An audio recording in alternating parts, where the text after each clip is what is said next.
All right. So, my name is Melissa, and I'm the client project manager with One Feather. I'm joining you today from Treaty 6 territory, just west of Edmonton, Alberta.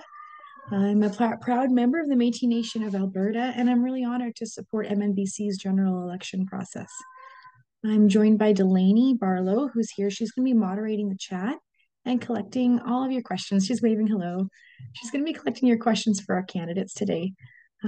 Please note that any questions may be edited slightly for clarity and relevance. Before we begin, I'd like to go over a few ground rules to ensure that the town hall runs smoothly and respectfully. Please keep all questions and comments courteous and focused on the candidate's plan should they win the seat for Director of Region 5. We kindly ask that all questions be submitted through the chat feature and that you keep your microphone muted throughout the event, unless, of course, you're a candidate who's speaking. Each candidate will have a set time limit to respond to the questions, and I'll display a countdown. A sound will signal the end of the time. While we know everyone here cares very deeply about MNBC's governance, of course, disruptive behavior could result in removing folks from the meeting. We want to make sure that the discussion today is productive. We really appreciate you all joining us tonight, and we look forward to hearing from the candidates. So I do see that Rainey Gervais has joined us. I see Christopher Studney has joined us. Yeah. Gregory Sterling hasn't made it this evening, and Marlene Swears is here as well. Hello, if you wouldn't mind waving really quick so we can see you. Thank you all for joining us. So to begin, each candidate will have 3 minutes to introduce themselves to their audience. After that, I'm going to give each candidate 5 minutes to prepare to share their platform and your vision for Region 5. So to get started, we're going to let Rainey go ahead first if you feel ready, Rainey. I'm going to go ahead and find my timer really quick. And I have a 3 minute timer for you. Please feel free to share a little bit about yourself.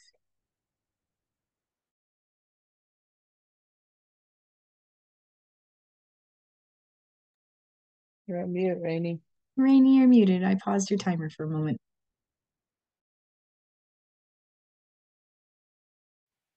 Here we go. Can you hear me now? Okay. Thank you so much for everybody coming on tonight and the town hall. And I guess I'm first in line to do my little bit of a profile on myself. So I can start here by first I would like to acknowledge that I live and play on the traditional territory of the Lheidli T'enneh people and Prince George, and also the home of the Prince George Métis Community Association. My Métis ancestry comes from both sides of my mother and father that include Lavalley, Ross, Montour, Short, Bonneau, Falcon, and Morin, to name a few. I was born to my father, Baptiste Gervais, and my mother, Antoinette Falcon, who did their very best to raise us right in tough times to be who we are today. I was 10 years old when my parents put me in a residential day school along with five of my siblings. We later decided, after 3 years, to move to Prince George for a better way of life. The move proved to be a joyous one for the family as the economy was booming in BC at the time. Music was always a big part of our household, and it followed family pretty much all of our lives, and it kept us in good spirits in bad times. Later on in life, I would get involved with a society in Prince George. It was called the Chapu Fraser Junction Métis Association. I did my stint there for 6 years. I later moved on to 2016. I tried my bid at the top leadership for the regional director position, and I did win that election, and I did 4 years. I did another term, and I'm to where I am right now. Uh, it was always a governance thing with me when I was growing up to be able to to study the elders and find out exactly what communities were doing. I was very community minded, and I'm really glad that my voyage moving ahead took me to where I am now.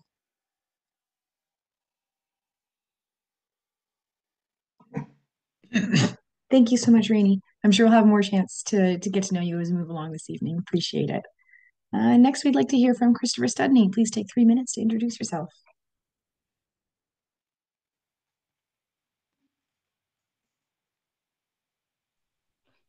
Can everybody hear me well? All right. So first of all, I would like to acknowledge that I'm speaking on the unceded lands of the Clede First Nation. I would also like to thank our current regional director, Rainey Gervais, for his many years of service helping build our nation. Whichever way this election goes, I look forward to his continued involvement in our nation. Our past president, Claire Morin, is my father's cousin. I would like to thank her because without her involvement in our nation, it's likely that my mother and I would have never been involved either and found our culture. Oh, hello, everyone. My name is Christopher John Studney, and I will be running for Regional Director of Region 5. I was born and raised in Prince George. I'm a father and a business owner. I've been active in the Métis community for about 6 years. I served a term as a board member for PGMCA. Some of you may know me from community events or social media. Some of you may be surprised that I'm running for this position. Well, so am I. Doing this is way out of my comfort zone. I remember going to my first AGM in 2018, and I had absolutely no idea what exactly was going on, but I was fascinated by it. After learning about our nation, I became passionate about it. I've attended events, meetings, and conferences all across the homeland. I would love for the opportunity to represent our region. If you're looking for a representative to toe the line, keep quiet during board meetings, AGMs, and MNGAs, please don't vote for me. I'm not that guy. As many of you know, when I see something wrong, I will speak up about it. You may not agree with me, but I will say something. Every candidate running in this election is doing it to help move our nation forward and lift up our citizens. Most candidates have a different idea on how to make that happen. None of us are wrong. It's just a different formula that you may or may not like. The only person that can decide what's best for our nation is you, the voter. Am I the best and most qualified citizen in our region to do this job? Absolutely not. Over the years, I've met some incredibly talented citizens in our region that would do an amazing job in this role. I hope that in the next election, one of you will put your name forward. There seems to be a strong desire for a change of leadership in our region, and I offer myself as one of your choices for change. And all done. Thank you. Excellent. Thank you so much, Chris. Next, I'm going to pass the torch along to Marlene. If you could take 3 minutes to introduce yourself. Thank you.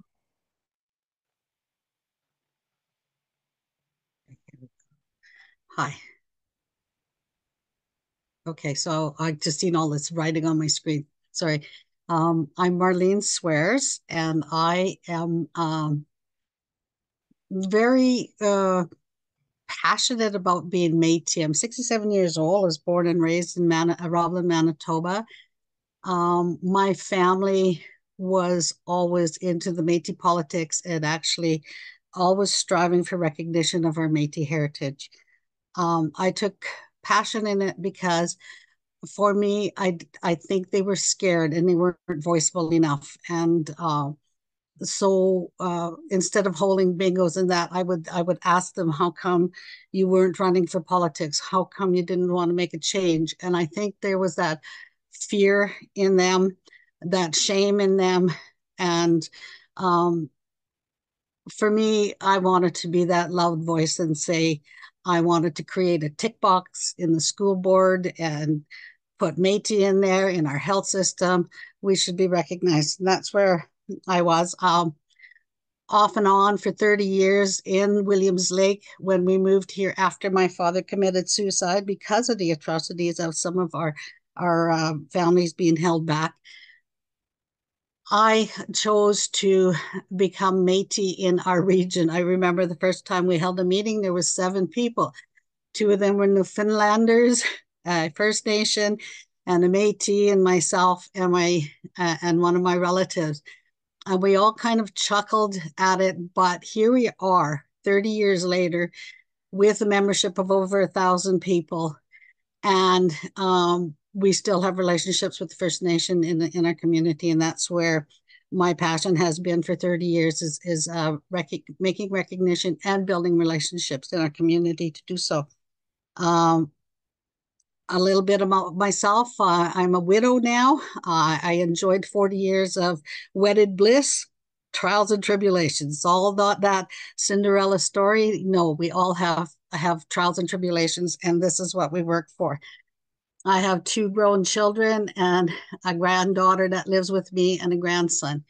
And so for me, it's about raising these children in our local. I've had many who started out at 6, 7 years old who are now working in our office, being administrative capacities, working in the school system. And so that's where we are. I sit on many boards now. I have chemical addictions worker background. I sit on the Indigenous Certification Board of Canada. And I think that little music that I'm going to hear, that's the music 2 minutes. All right, right on. Thanks so much, Marlene. I know that time goes by really fast, Yeah. especially when there's so much to share about yourselves. Thank you all for your introductions, everybody. Now we're going to move on to the next portion of the town hall, where each of you will have 5 minutes to share your platform and your vision for the future of Region 5. I'd like to call on Marlene. I'm choosing randomly at this time. Okay. Marlene, if you feel ready, are you ready to share your platform? Yep. Great. I think, like Chris said, we're ready for a change. For me, being in this situation for 30 years and knowing that I've worked with communities in Prince George, different board levels, watching new communities such as Vanderhoof open, seeing some communities crash and burn, like in Valemont. I want to continue to make sure that communities are viable and have sustenance. I like the community driven process. I don't like the top down where somebody comes in and says, we're going to do this and this and this for you, because that doesn't make a person grow. It doesn't make a community grow. Self-sufficiency is what I'm aiming for. Each community has its varied different aspects. We all are different. Prince George is can tackle some of the great big urban dollars and funding situations, whereas in the other communities, we have to struggle a little bit more because we're rural. So there's different opportunities that open up, and that's where the partnerships form with different communities. We sit on the Indigenous court system here in Williams Lake. We have 2 board members. We sit on the board of the School District 27. We work with and our partnership with the MCFD. And for me, what I find with the MCFD contract, I'm going to hit that forward, is that yes, it's nice that our children are being thought of at MNBC level, but where is the capacity of child and expert in child welfare? We have 5 organizations that have been doing this for many years. We have 2 smaller communities, Williams Lake and Quesnel, that are experts in child and welfare situation. And quite frankly, I don't think that we should be tearing that apart. We should be building it up. And one of those things is, why start all over again to try build something? Use those expertise in those fields. The same thing is in our courts, the same thing in our school district. We've been working well with the school district. There's Bill 40 that brings us this contentious issue, but this issue should have been really MNBC as leadership should be looking at these things, that policies and procedures that are coming down the pike. but they seem to be ignored until the last thing, and it hits home. And here we are sitting all scrambling. What should we do when leadership should have been looking at this for maybe a year or so ago, or maybe two? Because if it affects the communities on a whole, they should have been looking at this. And this is what I want to change when I go up there. I want to be voiceful on those initiatives. And I want the communities to thrive and to maintain their growth, their dignity, and their membership, because it's where we live, it's where we reside, and this is where we're raising our children. There's a lots that I would actually like to delve into. One of them is the education. We're having town meetings with MNBC about having a university. First, let's look at the health and the mental capacity of our students. Do they want to go to university in the city? Are they capable? Is it a cost-effective issue? These are the things that, to me, need to be discussed at a local level, not come down from the top, and we have to put that, and those are the things that I want to ensure. And plus, quickly, MNBC staff and leadership needs to know the communities. They need to know the people in these communities. Going out there and seeing how they operate, what they do. Doesn't cost a whole lot of money to come in and sit and do visits, especially with Zoom. Now you can do this. You can meet these people one-on-one. Take that time out to meet the people at leadership level. I don't know what's going on the South. I don't know what's going on in the deep North. And I think we should all know this, because this is where our livelihood is. We may have people who want to live in the North. We may have people who want to go work in the South. We have no communication. We have what is out there that can offer these things for people. 2, 3, 1.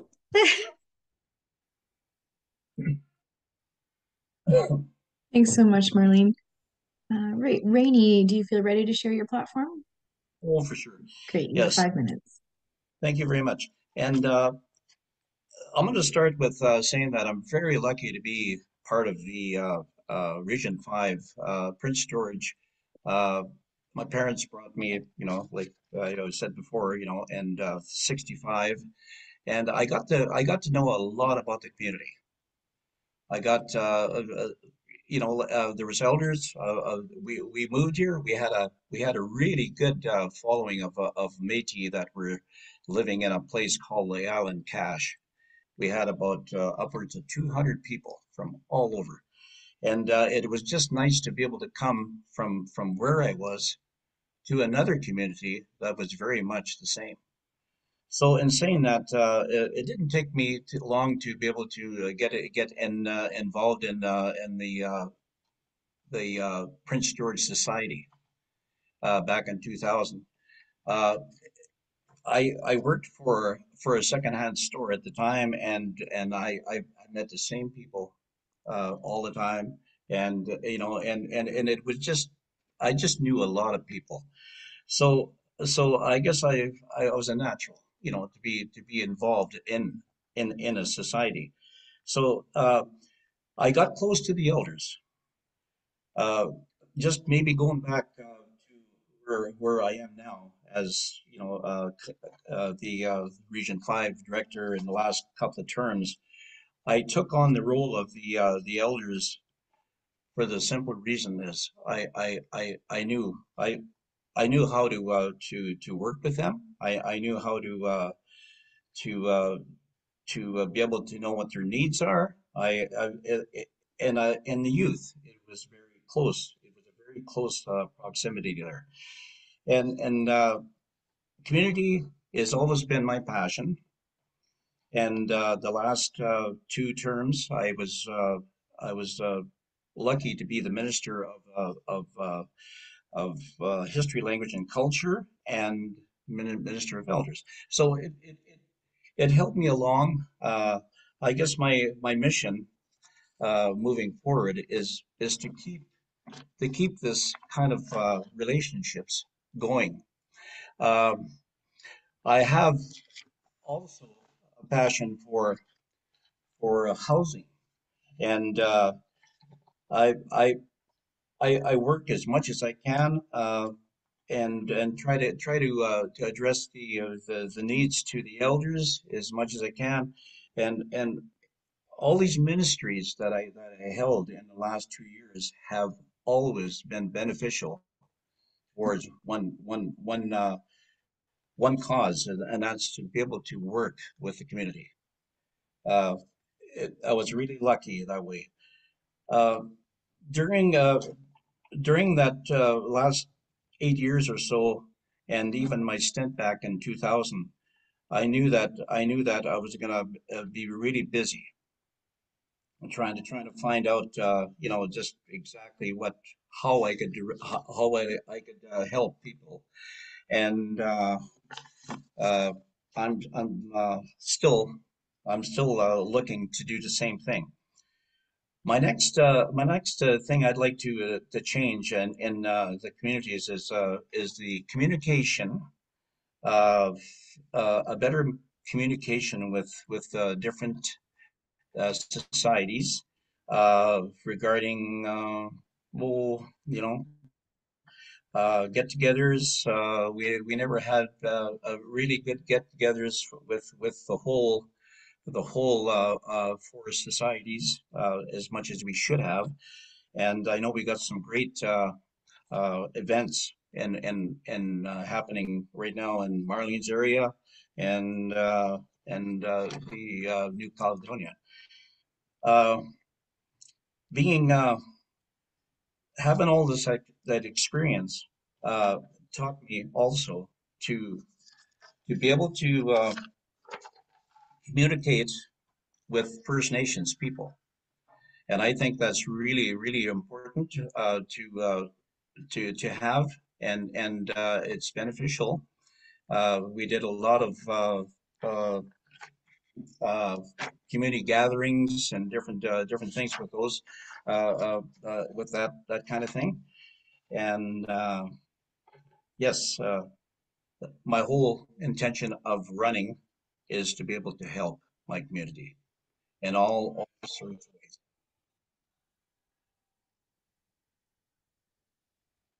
Thanks so much, Rainey. Chris, you have the floor for 5 minutes to share your platform. Hello, everyone.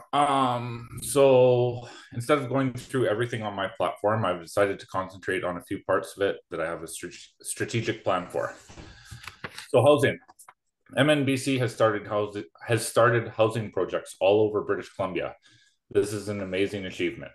The locations of these projects include Terrace, Fort St. John, Hudson Soap, Campbell River, Invermere, Kamloops, Surrey, and Saanich. Some are completed and some are in the building and planning stages. I don't understand why exactly Region 5 has been left out of these projects. We also have a housing crisis in Region 5. If I'm elected as regional director, I will ensure that Region 5 is no longer left behind when it comes to MNBC's housing strategy. On that note, I will ensure that there is more transparency on how exactly these projects are being paid for. I've spoken to multiple contractors in Prince George that have the land and the infrastructure to make this a reality. One of them is even a Métis-owned business. I believe that new builds are the only ethical option for us. New builds are more expensive, but buying occupied buildings doesn't help the overall housing crisis. We end up displacing existing tenants. I will push for below market rental housing. The rent paid would cover the cost of financing these builds so that the projects are not reliant on future government funding. I'm proposing the idea that a small portion of the rent could be saved towards the down payment on a home in the future, bridging people into home ownership. Home ownership is a dream for many people. I would like to make it a reality. And another thing is my idea of a treatment center that has been brought up by other people, but I would push hard for it. In April of 2016, the government of British Columbia declared a public health emergency due to the toxic drug crisis. Since then, over 14,000 people have died from overdoses or drug poisoning. That is more people than the entire population of Williams Lake. Many of these people were Métis. They were also the parents of children. If these children are lucky, there's family willing to take custody of the children. Unfortunately, this problem isn't going away anytime soon.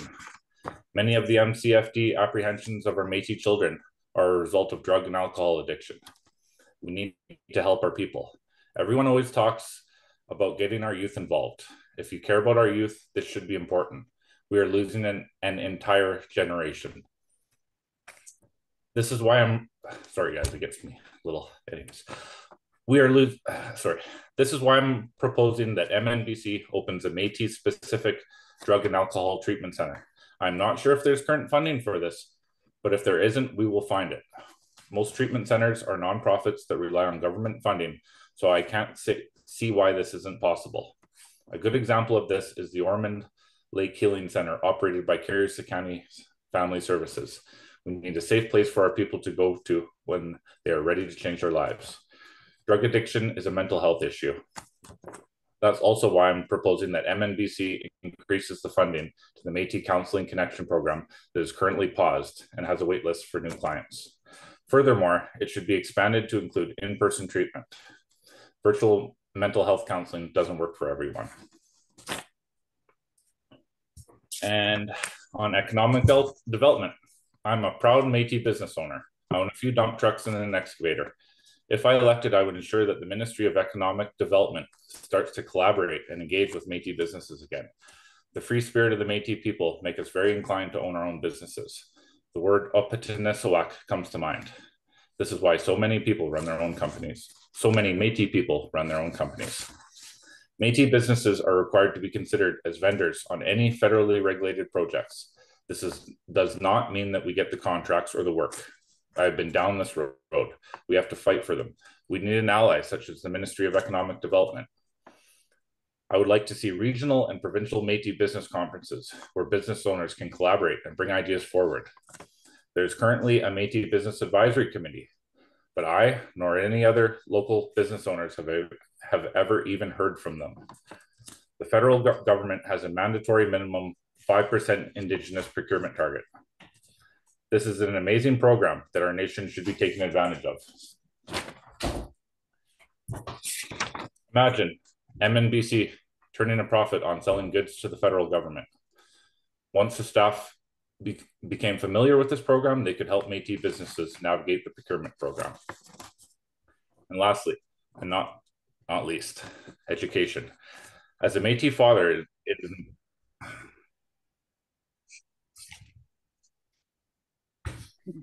Thanks so much, Chris. I know that time is quite short, especially when you've got so much to share in your candidacy. Thank you, candidates, for sharing your platforms. I would like to invite the audience to participate in the conversation by asking questions of the candidates in the chat. In the meantime, I've selected a couple of questions for all of the candidates. Let's see, there's some more folks entering. So for our first question, with Region 5 representatives for women and youth currently vacant, what steps will you take to ensure that the needs of Métis women and youth in your region are effectively met? And I'm going to ask Delaney I'm going to go ahead and put that question in the chat so that we have it available to us. Once again, the question is, with Region 5 representatives for women and youth currently vacant, what steps will you take to ensure that the needs of Métis women and youth are effectively met? I'm going to go ahead and invite Chris to go ahead and share his thoughts here. Okay, so with the youth, that might be more simple because the PGMCA has created a youth group, which is really good.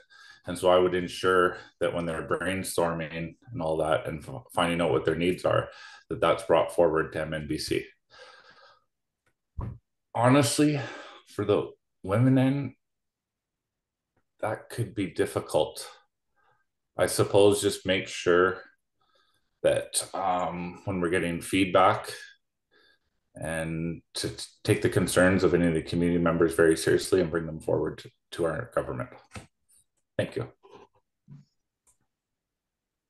Thanks so much, Chris. I'm going to move on to Marlene. Could you please share how you feel about the question?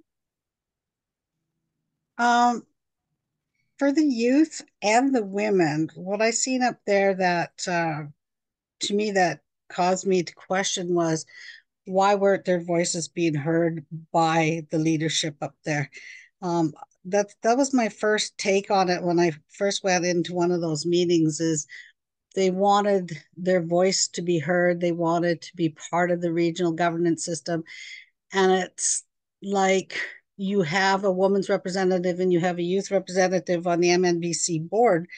Why wasn't their objectives being heard? Also, the capacity of what they are capable of being able to achieve, um, if they had their own say, their own entity to go out there and look for funding for both categories, in the women and the youth, and let those people run those programs, not for MNBC to take up that objective because they got funded. Support your women, support your youth in those capacities. Don't take away what they can achieve by applying for funding or working out with partnerships in different areas.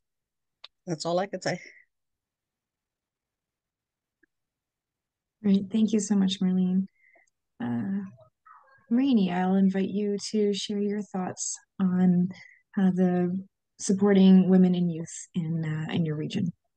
Well, I'm going to say that I support both, and I know the struggles they've been having for the last 3, 4, 5 years, and a lot of it is funding.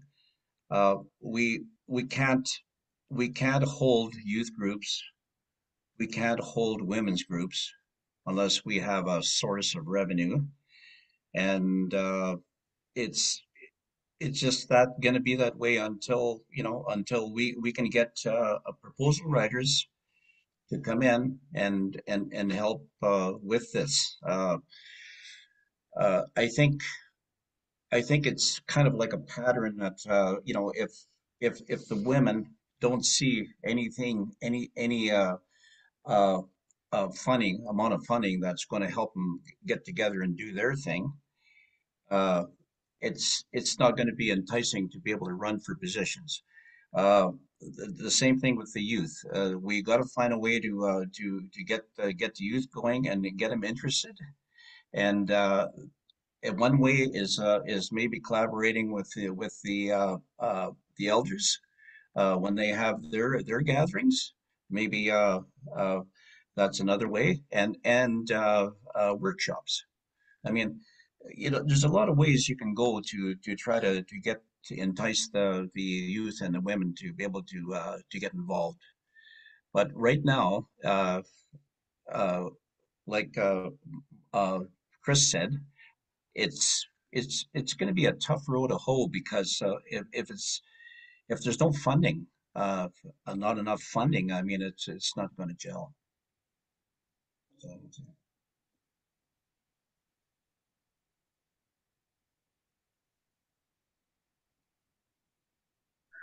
Great. Thank you so much, Rainey. I don't want to interrupt you. You're finished? yes, yes, yeah, on that topic. Thanks so much, Rainey. Okay, we see a few questions coming in from the audience. That's great. Delaney's going to go ahead and edit those and pass them on to me. But in the meantime, the next question I have is, in your view, what's the most pressing issue that MNBC must address, and how would you work towards resolving it? And I'll go ahead and put that question in the chat so you can see it later. Oh, hang on, wrong question. So the question is, in your view, what is the most pressing issue that MNBC must address, and how will you work towards resolving it? So I'm going to go ahead and ask Marlene, I'm going to ask you to go ahead and answer first if you're comfortable. Mm-hmm. For me, it was, I think, communication of what is going on, what is being done. So many people have asked, what is your breakdown of financial systems? What is your breakdown of your job descriptions? What communication uh, with MNBC and the community and the peoples need to be out there quite often. I mean, they're asking us to report as communities, but they don't seem to do the same thing back. And that's the word that I get from people. What's happening with membership? Why are they stalling? Why? So we get all these kind of questions at local level, these problems, and we get this, what they feel also is a song and dance routine, and it's a rehearsed answer, and um, everyone goes, "Oh, those are great questions," but they come away with not feeling being part of uh, what MNBC should represent, and that's representing the Métis people. They just don't feel that that's there, and I think that's why there's such contentious issues going on. And if I could change that, I would definitely want more breakdown of communication to not only just to the locals, but you have the system here with the internet.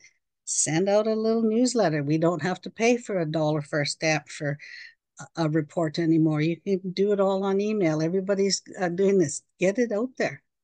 Share what is going on out there, not just what we can promise you, but what exactly are you doing? That's what I.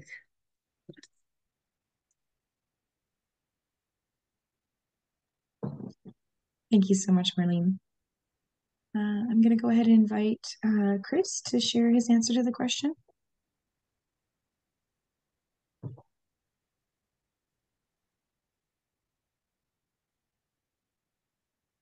Mute.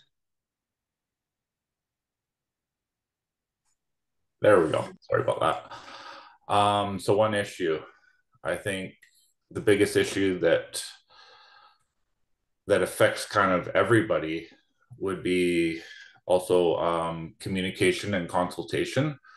It seems that MNBC picks and chooses the issues that they want to consult with us on. And yeah. And then even sometimes when there's consultation, it doesn't really seem to go anywhere. And yeah, I'd say that's my answer. Thank you. Thanks so much, Chris. Rainey, I'd invite you to answer the question if you'd like to. Yes, I would like to see a little bit more transparency with uh, finance, how the budgets work. Uh, we put a certain amount in information on the websites, but I think having that go to the regional the societies, having this education that they know, where money's going, and have a little bit more, when they're nation building.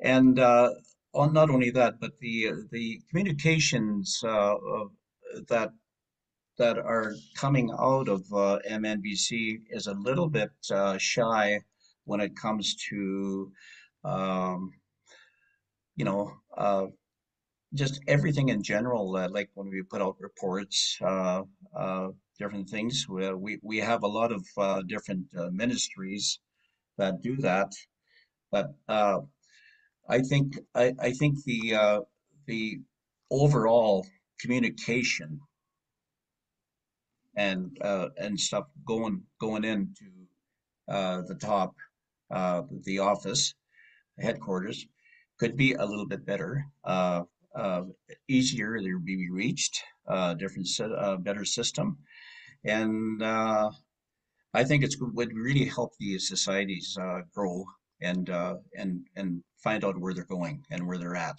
Uh, you have to you have to know what's coming up and different things, and like, we don't have no reports, I mean flyers coming in mails, enough to be able to satisfy the societies. I'll leave it at that. Thank you so much, Rainey. So we have a couple questions coming in from the audience now. I think I'm just going to choose one at random here. Um, Food security is a barrier for many Métis families. How do you plan to work to ensure families have access to affordable and nutritious food? I'm going to go ahead and invite Chris to start us off with that one. Hello. So I think expanding I believe it's the gardening program that MNBC has would help people with food. But then also, my daughter goes to school, and she's in a lunch program. And I think creating a program where MNBC will fund the lunch program would help a lot with children getting food at school, because that is incredibly important. And yeah, um, it would be great to go above that and give funding to the chartered communities so that they could have a food bank program or food vouchers so that they can support families that are in need. And yeah, that's what I got. Thank you. Thanks so much. I'd like to invite Rainey to go ahead and participate in our question. Yeah, can you repeat that again, please? Thank you. Certainly. So food security is a barrier for many Métis families. How will you work to ensure our families have access to affordable and nutritious food? Well, one idea that we had going into the this very subject was growing uh, stuff in in included areas, like especially apartments. You can't you don't have a lot of room to do stuff, but that kind of uh, gathering of food security, that you could always go to that, tomatoes and all this other stuff. But food security in general is to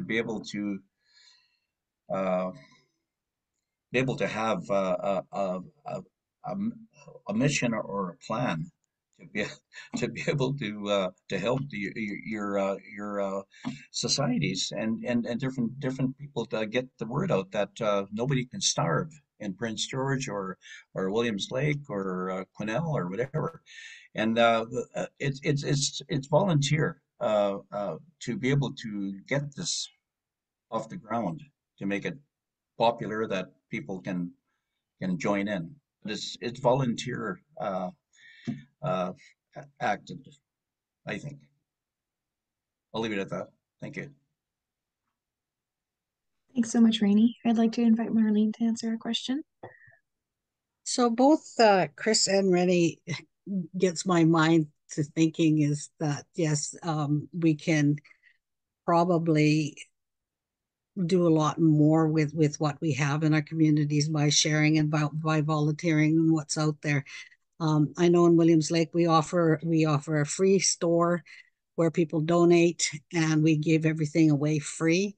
We have over the years also did the pack group, spending money there because that would ensure that the kids were actually being fed and it went to the families. So every little chance that we get in our program dollars and that we throw those little items out there, we've paid for hunting license for people to go out and get food for people. Programs of developing MNBC on different programs, like this goes back into the education department. We could all have people in our office doing something. We used to be able, underneath the STEPS program, provide training for canning, having the products there and showing the young people and how to can and store food. And so it is utilizing what we got or what opportunities that we can get out there and funding. So within our community, we have working with iSpark, we're working with the community so that we can keep generating these things. And then it goes back to volunteering. It's the dedication. It's asking the people, like, we raise a lot of funds in fundraising, and I'm going to be blunt. If you don't want to come flip a burger, I'm not going to give you a food voucher, because all of us are putting in our time and an effort. And so, I mean, it's just giving back. I know that that's harsh for some. It might be harsh, but you know what? We all have to step up, and that's where that volunteering comes. It isn't I don't want to say it's volunteering or that's what it is. It's looking after each other, and we have to get that back in our communities. Okay. Great. Thank you so much, Marlene. Okay, I'm just looking through our question options here. Here's a good one. Which MNBC initiatives that are currently ongoing would you like to build or expand on? I'm going to invite Rainey to go ahead and share. Oh, okay. Thank you. I'll see what I can do here. There's a few things I like to see. One is low cost housing uh, in Prince George and other areas in the region. And I think that it's we need to get that going. Um, Education for the elders to learn some skills on computers and different things to uh, be able to help the better help themselves, you know, in emergencies, uh, and those two, and probably educating the societies in culture and awareness, uh, mental addiction, all this stuff. You know, there's so many. I want to just repeat all of them, but I'm just going to say that those are the three that I'm thinking of right now. Uh, that's really important. The elders learning more than what they know, and be able to help. And yeah, I'll leave it at that. Thanks so much, Rainey. Um, Marlene, I'd like to invite you to answer the question. Okay.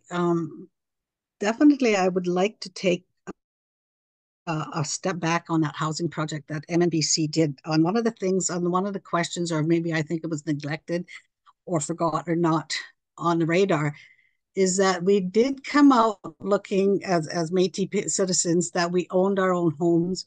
We had this, but the question was not asked how dilapidated those homes were.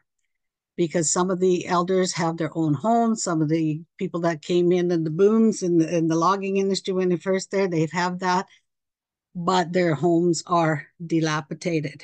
And to me, that's if that question was there, that could have showed initiative for more funding in that area because now these homes have no roofs or they're leaking, their wells are going, walls are falling off, cement foundations are shoddy, and that could have been added extra incomes coming in. Maybe where Chris is saying that he's got this, he could have put some people to work to fix those Métis housing in there. And I forgot the rest of the question. I was just concentrating on. I think I would have went back to that housing initiative to try continue to get uh, more funding out of those first rounds and negotiate with the government that you know what we are here, but this needs to be fixed because now, like I've known several people here who have retired and using their life savings to put a roof on their house when that could have been a part of the process and not taken away from some of the other fundings of the what MNBC had or had. Okay. I might not have answered the whole question, but That's quite all right. Thank you so much, Marlene. Chris, I'll invite you to answer the question. Would you like me to repeat it? One more time, please. Sure. Which current MNBC initiatives would you like to build or expand on? Um, I'm really big on the housing.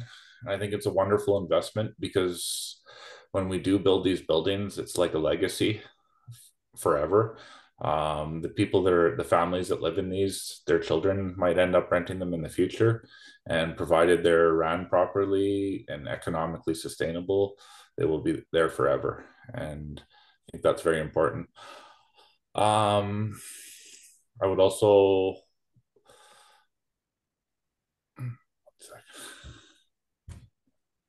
mental health is really important to me. I think expanding the funding for that and making sure that that program keeps going is really, really important. There, with our youth, the mental health is a big issue, and as they get older, they start self-medicating, and that just turns you end up with a small mental health problem, and it turns into an enormous one. So, if we have the resources to help them, to stop them from going there in the first place, is incredibly important. And yeah, I think I'm good. Thank you. Great. Thank you so much, Chris. Now things are moving along quite well. We've got our time here is intended to go until about 7:30 this evening. Got a few more questions from the audience as well. The next one I'd like to share is, if elected, how will you support an equitable K-12 system, aka an education system, for Métis families? I'm going to put that question in the chat and just give you a moment to gather yourselves while I do so. Question is, if elected, how will you support an equitable K-12 system for Métis families? And there's the question there in the chat.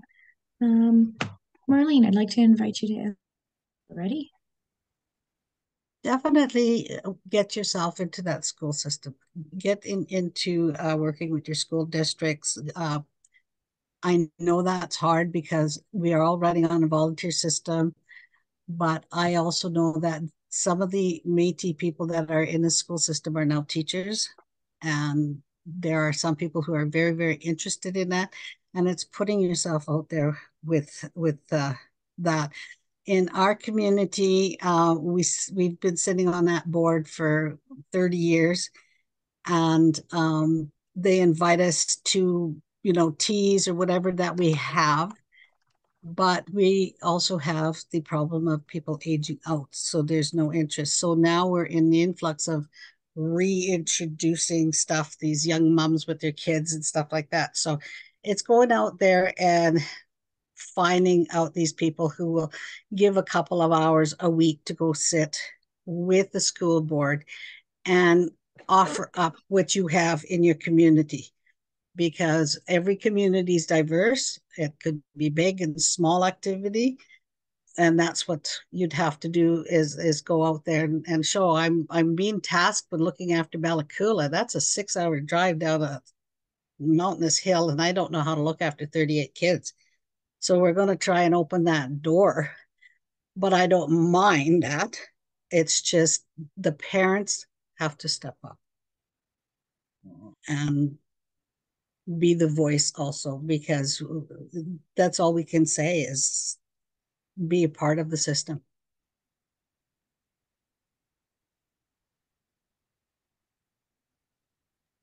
Thanks so much, Marlene. Chris, I'd like to pass the question along to you. I can repeat it if you like. The question. No, I'm okay. Perfect.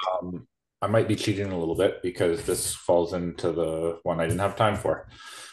So, as a Métis father, it's important that my child and families like mine can send their children to school and trust that they will see themselves reflected in the curriculum accurately.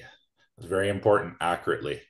And their culture will be respected. Like many of you, I was horrified to learn about Bill C-40 and the changes to the School Act that creates a hierarchy of rights for Indigenous learners. Each Métis child brings in $1,770 per year in enhanced funding.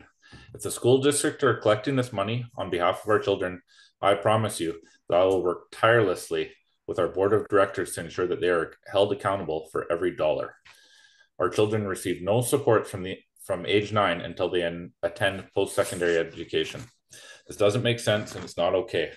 I will push for a K-12 sub-accord and more funding for our programs and supports for our children, ensuring they receive supports at all stages of their learning. I want to tell a little story. 2 years ago, I picked my daughter up from school. And she told me that she's not Métis. And I asked her why. And because she told me that her teacher, by the explanation her teacher gave her, she is not Métis. And she's known she's Métis her entire life, has gone to meetings. All of you guys have seen her there. And it was very upsetting. And it's not the teacher's fault. It's because the teacher was not given proper resources to explain to the children what exactly Métis is. Thank you. Thanks so much for sharing, Chris. Rainey, I'm going to pass the floor along to you. Would you like me to repeat the question? No, I got it pretty much down here. It's how is if you're elected, how would you support equitable K to 12 systems? Yeah. Oh, yes. Okay. Uh, I got I got a few things there I can repeat here. I think that the school system K to 12 needs more education in Métis, uh, the culture, and I think the teachers need to have it also. But this is going to reflect on the on who uh, when they go a little farther, to get funding, uh, we need to have that identification improved in the schools.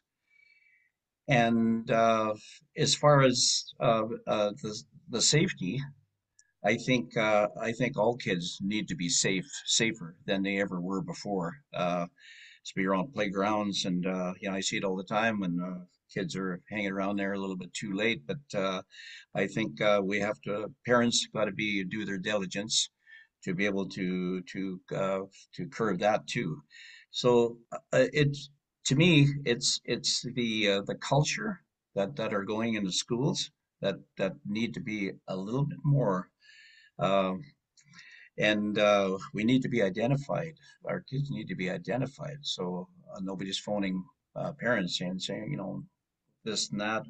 And yeah, I would push that to for the culture and the safety of our kids.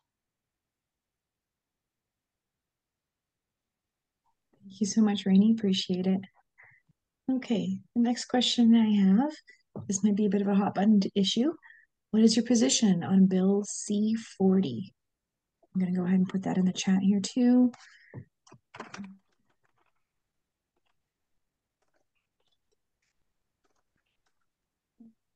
I see some corrections here. Bill 40 versus Bill C-40. It's 40. It's Bill 40. Great. So the question is, what is your position on Bill 40? I'm going to invite Rainey, if you wouldn't mind. Would you mind taking the floor here? Yes, I've read quite a bit about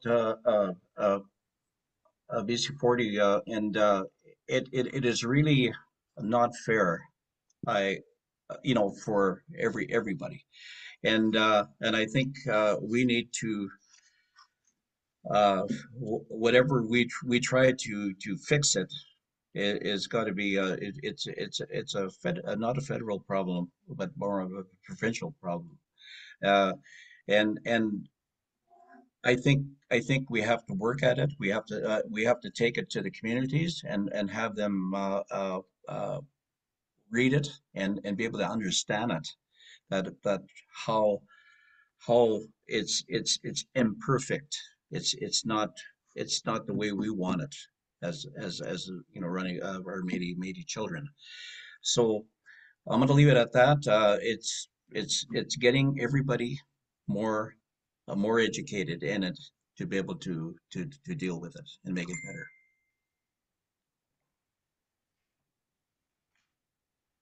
Thanks.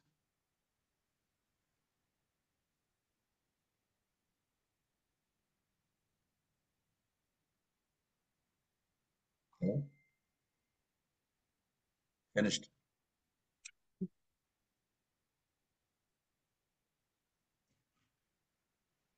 You're all finished? Great. So Chris, I'd like to invite you to take the floor here. What is your opinion on Bill 40? Yeah, so I think it's a racist bill.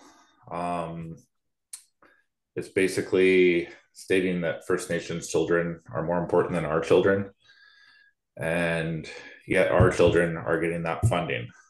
And it seems to me that all of the quite often the $1,170 that is going for our children is getting to help First Nations children, which is completely wrong. Um, I think it's going to take more than at a community level. We might need a grassroots movement to change it, but we're going to need help at a provincial level with our entire board of directors standing together to change this. And quite I don't think the MNC can really help because it's a provincial issue, but it's not going to be easy, and we need to take it really seriously. Thank you.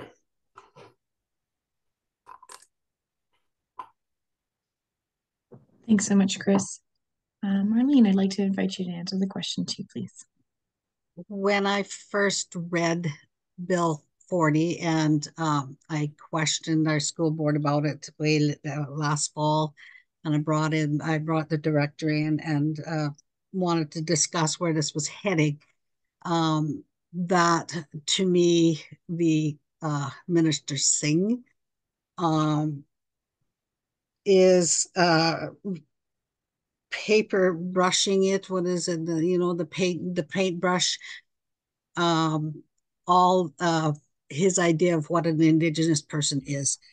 And that's to me is that he did not take into account the Métis, the Inuit, or the friendship centers, the non-status or whatever. He's just literally painted this paintbrush thing on what happened in the Nisga'a treaties and stuff like that, because he's to me uneducated. And I did bring that up to my MLA. I said, this man, I cannot fathom how the whole political body of British Columbia let this go with this man's lack of education on Indigenous people. And for me, I'm still waiting with my MLA to bring this up to the forefront. Where we're sitting at now, the law has been passed, but it's been also just didn't recently pass. This has been out there, and this is where I'm saying is that we should be more attuned to what is going on when there's policy in the provincial government coming down. We should have a committee sitting on every act that's going out there, every bill, everything that's going into Parliament, because to me, this could have been stopped.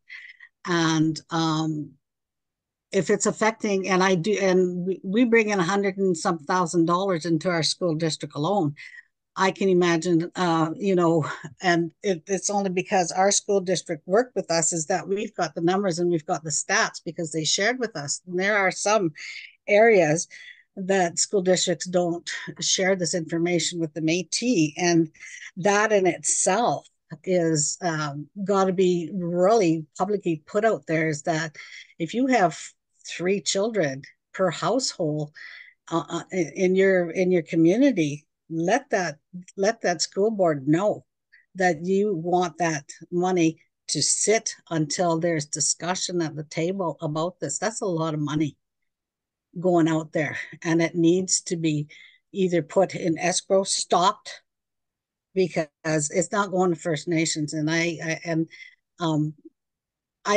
do believe too there are some First Nations who don't like this policy either.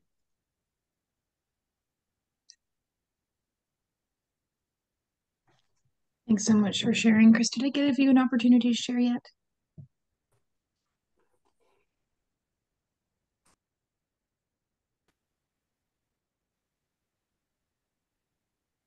Sorry, Chris, I didn't hear you. You're muted.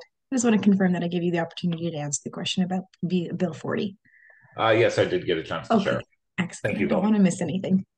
Okay, so we've got about 30 minutes left this evening, and I want to make sure we get as many questions answered as possible. So the next one is quite broad, but we all know that MNBC and the Métis people overall have a wide, diverse group of members. How do you plan on supporting all of the diverse voices of our citizens such as the 2S LGBTQIA plus people, people with neurodivergencies, as well as our elders and our young people. Chris, I'm going to invite you to go ahead and answer first. Hello. So with people with neurodivergent learning issues, I think it would be great if there was set aside funding for education programs for them to get the extra learning they need to excel and get past the barriers that they have. And just looking at this question here. And supporting the voices of 2S LGBTQIA. I would be supportive of resolutions going forward with MNBC that bring them further into our nation and give them a voice in our nation and all that. My personal view is I am supportive of all of that.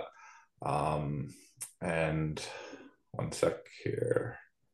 And then also, it's important, a lot of people, it's important for education, and there's a lot of people that have they don't know the truth, or there's a lot of conspiracy theories about the gender policies in the schools, and we need education so people understand what those really are, because they're not this big boogeyman and all this crazy stuff going on in the school. I've actually read them before, and in my opinion, it is completely fine. And if I think if most people got to read those, they would understand and realize it's not such a big deal. It's not what the urban myth is and all that. So thank you. Great, thanks so much, Chris. Marlene, I'd like to invite you to answer the question. Would you like me to repeat it?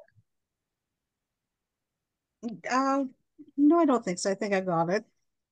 For me, because I live with my granddaughter who is trans, um, what I have been learning is that she's teaching me. And I think what I would like to do is give them the opportunity to teach us who they are. And because if we don't really understand, then we don't know how to help. And then the other thing is that once that we've got some, because there's still some old diehards out there who totally do not believe in this. You know, you can go take a tea and you'll be all cured. So for me is learning, and then finding out what exactly they want, what do they need. I grew up with trans people, and it never bothered me. So I have no problem. But I sit and talk to some people, and it's like you're going to catch it if you go sit on the same toilet seat. And these are the things that we need to dispel. And also what is needed. I have no problem with this at all. Of speaking out for it or whatever, because I like to understand what people want and what they need and who they are. Because if I don't know, I can't help. And that's about all I could do.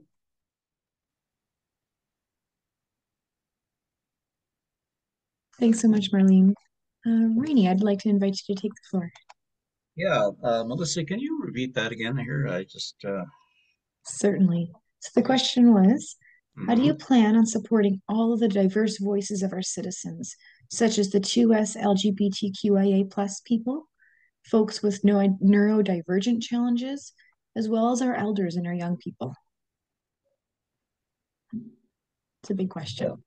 Well, I think to start to to to plan on doing any kind of support for a diverse elders, youth, and the two SL two spirited people, we need to have uh, more more plans and ways to be able to interact with how we're gonna help uh, elders, youth, and stuff, and we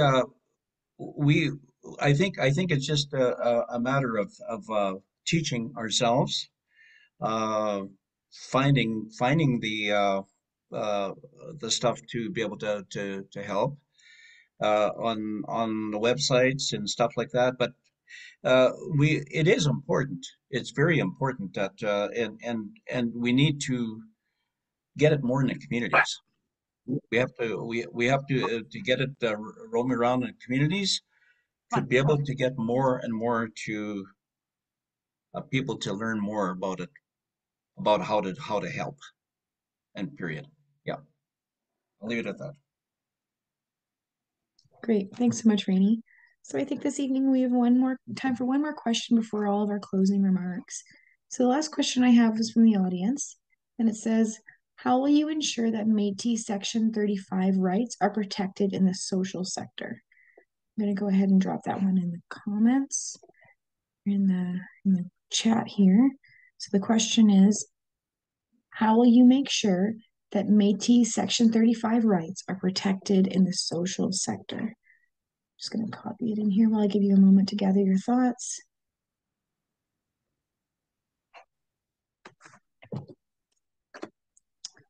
Okay, Chris, if you feel ready, I'd like to invite you to take the floor.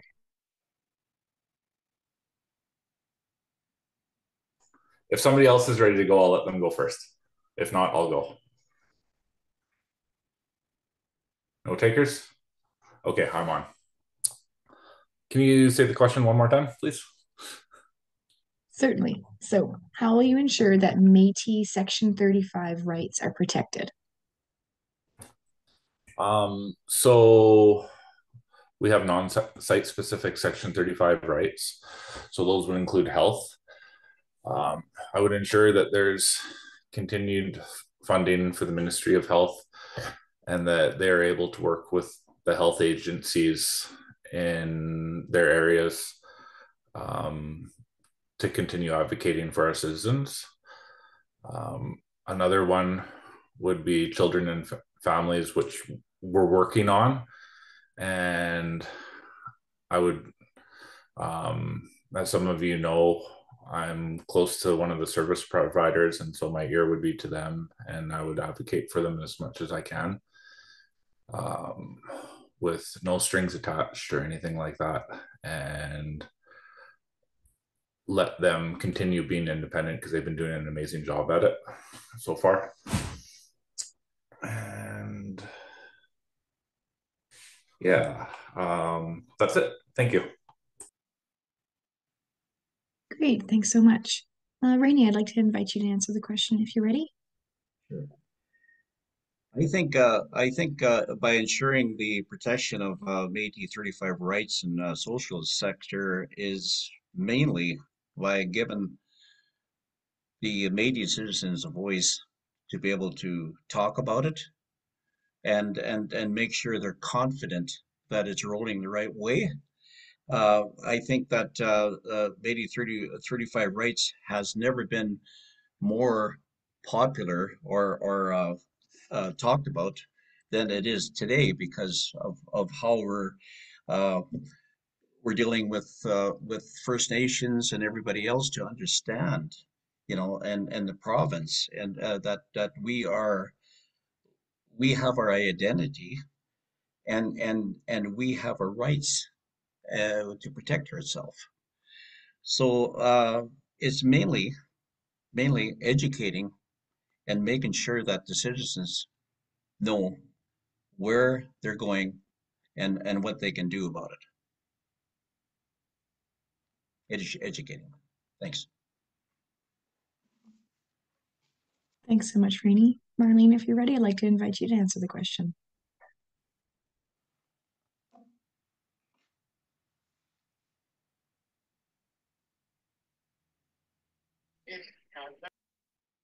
Marlene, you're muted. Okay, I would like to say I wouldn't try to stop anyone trying to change that act. right now there's a contentious issue out there with Mr. Chartrand, who's Métis. We are fighting and biting our nose off despite our face. And if we continue on this path and not continuing to ensure that Métis have these rights by this in-house fighting that we're having amongst each other on a um, national level, um, who's going to want to even continue this act? We have to take a strong stance on that issue. That instead of picking and choosing and who's Métis and where a Métis comes from or whatever, I think education going back into the historical paths of where Métisism came from, how it became to be formed, and what our camaraderie was to be where we are today. And if we don't look at those histories and taking those strong stats in this political realm, that act could go away because we are all in-house fighting throughout at national level. So, like Rennie says, it's up to the people to be educated on where they stand. Definitely keep a broad vision of what is being rammed down your throat as who is Métis and who is not Métis and who's a pretendian and all that stuff, because we have to be more aware to continue these acts. We didn't get recognized in that constitution for no reason. It is Métis is a big entity, and we should have to reach that fact. That was a historical moment. Those were historics that put us up here today. So don't change that. Learn about it and make sure you don't knock off your ancestor because somebody said, "Oh, I don't believe that he's a Métis." Be very careful. That's all I'm saying is because when the government is changing and we're all having a mosaic in that parliament right now, and like I said, that sing for Mr. Bill 40, and he's only learning what he's learning from that written word, and he's forgetting all the rest. This could happen at a bigger level also, because those old leaders are gone. The reasons why are gone. We need to continue this to be entrenched forever. That's all I can say. Excellent timing there, Marlene. All right. So we're nearing the end of our event, and I'd like to give each candidate the opportunity to offer your closing remarks. The agenda previously said 3 minutes, but I think it makes sense to actually provide you with 5 minutes each. You'll each have 5 minutes to share any final thoughts or messages you have for the voters. I'd like to invite Chris to get us started. Hello there. In closing, if I'm elected, this will be all new to me, and I will have a lot to learn. Like a lot, but I'm a very quick learner, and I'm young, so I should be able to learn. There's no excuse.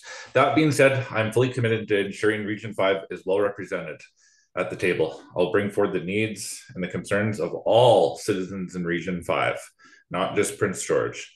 If you want change and a stronger voice for our nation, please vote for me. And thank you very much. Everyone have a good night. Thanks, Chris. That was short and sweet. Next, I'd like to hear from Rainey. Your closing remarks, please. I'd just like to say that, you know, I've already put in 2 terms, and I've been very strong with the language and culture. We do have a new Amelie Douglas Institute, you know, that is beginning to unfold, and a lot of promises there. The housing needs to be improved on, and I would be right, you know, on the heels of that. Uh, I also always worried about the elders being safe and having that mental state of not going out of the house and try to improve on their spirits. uh, they got a lot of things that the elders are living on is not very good. It is not very promising, and I want to make sure that they're looked after, they're safe. The youth are going to be uh, uh, going to prosper. Hopefully, they prosper in the next term. I will stand by that. Uh, there's a lot of challenges out for the youth right now, and it's addictions and different things. We have to pay attention to that, and try to help it as much as we can. As far as the other platform things that I was talking about, they are not as important to me as the culture or the elders, but I still maintain a really good community governance, and I intend to keep up the good work. Hopefully that that I can help everybody in need. I'll leave it at that. We'll turn it over to Marlene, I guess. Thanks so much, Rainey. And last but not least, of course, Marlene, if you wouldn't mind sharing your closing comments. No. Um, First of all, I'd like to say thank you for giving this opportunity. The first time that there's been some gatherings, I had COVID and I couldn't go, and then just running around Mach 1 here doing a lot of work.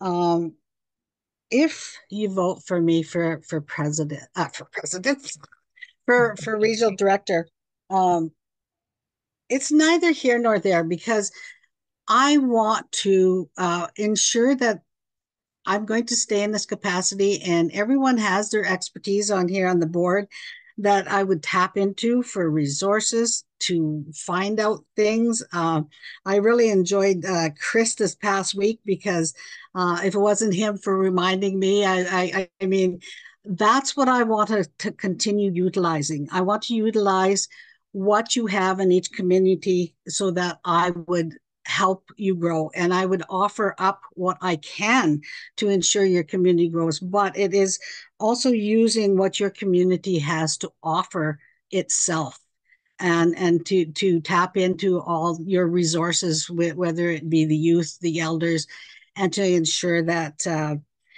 your communities grow.